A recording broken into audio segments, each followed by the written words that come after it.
Hello there, I'm Jordan Owen, and as you can see, I'm a massive piece of shit. I'm Davis Orini. I'll just twiddle my little moustache. Davis, what are you doing here? You're no longer a part of this project. Why have you cut me out of this film, Jordan, you disgusting Jewish degenerate queer faggot homo bitch? Roll the film. Roll the film.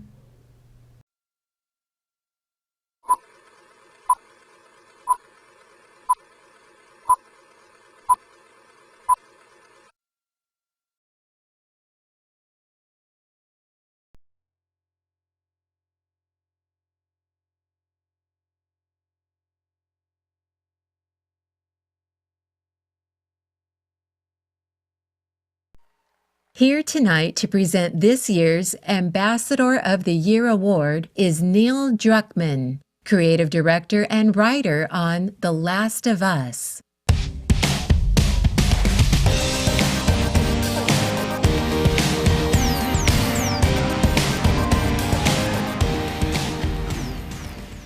The Ambassador Award honors an individual who has helped the game industry advance to a better place.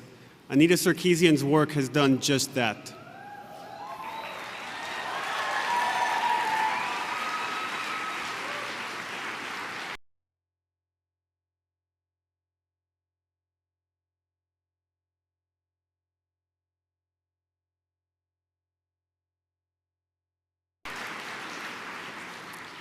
A feminist and a media critic, Anita is a fan of popular culture, and she believes that it is one of the ways in which we learn about ourselves and the world around us.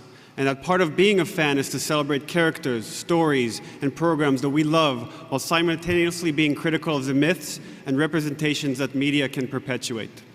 Anita saw an opportunity to create, in her words, a space where feminism was easy to engage with in an accessible way. While still in grad school, earning her master's in social and political thought from York University, she created Feminist Frequency, a video web series that explores the representation of women in pop culture narratives.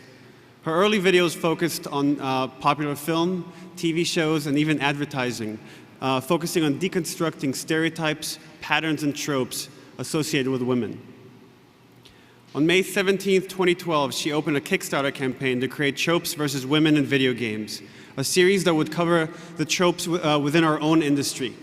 She asked for a modest $6,000, which was easily funded within 24 hours. Unfortunately, the Kickstarter also triggered a rather large online intimidation and harassment campaign aimed directly at her. Her social media outlets were attacked with varying degrees of hateful and misogynistic comments, imagery, and even threats. Instead of ignoring the attacks, she documented and made them public, exposing the kind of vile internet behavior that is often directed to women and all too often dismissed. The attacks brought further attention to the Kickstarter, and backers came to its support in droves. By the end of its run, the Kickstarter netted roughly $159,000 from 7,000 backers.